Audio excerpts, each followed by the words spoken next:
Allez, on va regarder comment on doit faire pour calculer un des côtés. Donc, je pars d'un triangle rectangle, c'est moi qui le définis, peu importe. C'est juste un exemple, hein, on est d'accord? Donc, triangle rectangle.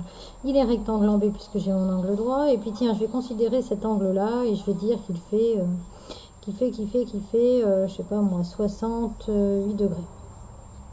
Ok? Et puis, je vais donner, mais vraiment à tout hasard, tel côté BC, je vais dire qu'il mesure 4,5 cm.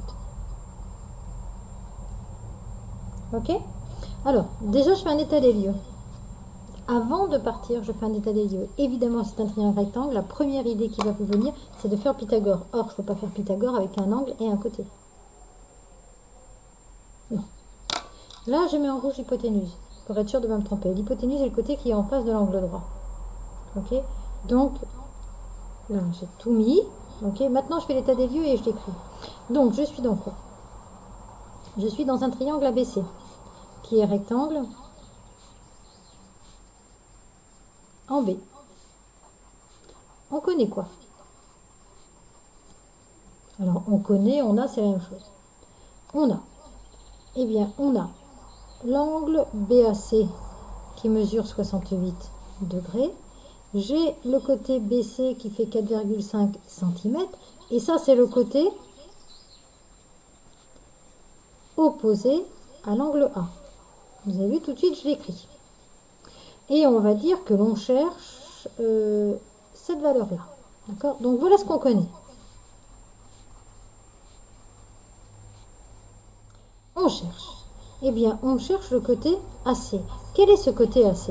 Le côté AC, c'est l'hypoténuse. D'accord? Troisième étoile, on utilise.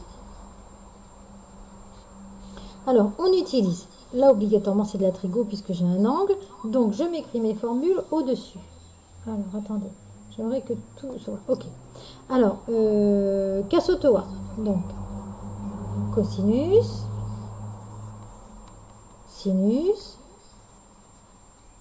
tangente. Ok. Quel est, parmi cosinus, sinus, tangente, quelle ligne trigonométrique, cosinus, sinus, tangente, où il y a opposé et hypoténuse dedans? Eh bien, il n'y en a qu'une. C'est bien elle. D'accord? Donc, on va utiliser quoi? Eh bien, on va utiliser le sinus. Donc, sinus d'un angle, j'écris la formule, c'est opposé sur hypoténuse. Maintenant, je vais les remplacer avec les lettres. Sinus, sinus de l'angle BAC. C'est égal, l'opposé, on a dit que c'était BC. On cherche AC, qui est l'hypoténuse. Donc là, voilà la vraie formule. Ok?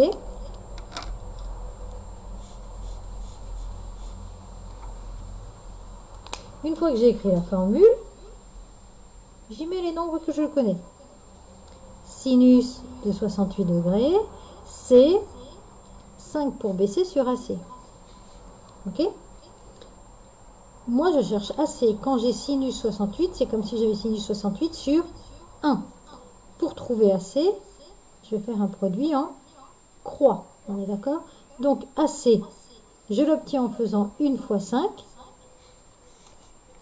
Attendez, je remonte un petit peu. 1 fois 5 divisé par sinus 68. Sinus et 68 ne sont pas séparables. Ok? Alors, je tape 1 fois 5 au numérateur et au dénominateur. Je tape sinus 68. Je ferme la parenthèse. Ok? Exécution. Alors, petite précision, il faut ici que vous ayez les degrés. Ok?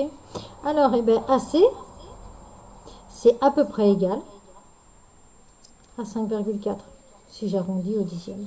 Centimètre si je fais en centimètres. Voilà. Du coup, maintenant, vous allez pouvoir faire, mais en suivant toujours ce modèle-là, on connaît, on cherche, on utilise. Vous n'avez pas le choix. Comme ça, vous n'allez pas vous perdre. Parce qu'il y a une seule ligne trigonométrique où il y a opposé et hypoténuse. Si j'avais connu BA, j'aurais connu le côté adjacent à l'angle A. Donc, j'aurais utilisé le cosinus. D'accord? Si j'avais cherché BA, étant donné que je connaissais l'opposé, si j'avais cherché l'adjacent, j'aurais utilisé la tangente. Donc, il n'y en a qu'une ligne trigonométrique qui marche pour chaque exercice. Il n'y en a pas 50, il n'y en a qu'une. Ok? Donc, du coup, maintenant, vous faites le 2, le 3, le 4 avec les consignes du cahier, du livre, pardon.